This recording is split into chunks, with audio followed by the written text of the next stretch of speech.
Army chief ने शोहदा और गाजियों को कौम का हीरो करार दे दिया। आज़ादी और सलामती बहादुर जाबाजों की कुर्बानियों की मरहून मिन्नत है। वतन के लिए जान की कुर्बानी से बढ़कर कुछ नहीं। सिपह सालार का GHQ में तकरीब से खिताब। अफसरान और जवानों में एजाज़ात भी तकसीम किए।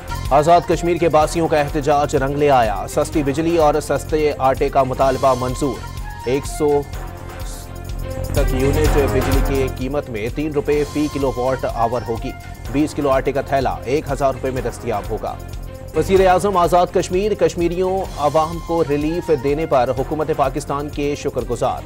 बिजली और आटे की नई कीमतों के फौरी इत्तलाक की नवीद सुना दी। कौमी असम्बली का इजलास शुरू। इजलास से पहले स्पीकर चैम्बर में अयाज सादिक की ज़ेर सदारत पार्लिमानी रहनुमाओं के इजलास में बजट सेशन पर मशावरत की गई। हुक्मरान इत्तेहाद को बड़ा धचका। कौमी और सूबाई असम्बलियों में इजाफी मखसूस नशिस्तों पर मुंतखब नून लीग के 44 और पीपल्स पार्टी के 16 अरकान की रुकनियत मुअत्तल।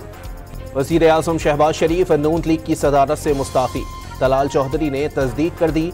पार्टी की मरकजी मजलिस आमला का इजलास 18 मई को तलब। रावलपिंडी की अडियाला जेल में 3 दिन के लिए मुलाकातों पर पाबंदी सिक्योरिटी खदशात के पेश नज़र आयद की गई। जेल जराए का मौक़िफ़। चेयरमैन वापडा का मोहम्मद डैम प्रोजेक्ट का दौरा। तामीराती काम पर पेशरफ्त का जायजा लिया। और गुजरांवाला की अदालत ने लीबिया कश्ती हादसा केस में इंसानी स्मगलर मुमताज को 60 साल कैद और 42 लाख रुपए जुर्माने की सजा सुना दी। मुजरिम ने 2 भाइयों समेत 4 नौजवानों को 1 करोड़ 10 लाख रुपए लेकर गैर कानूनी तौर पर इटली भिजवाया था।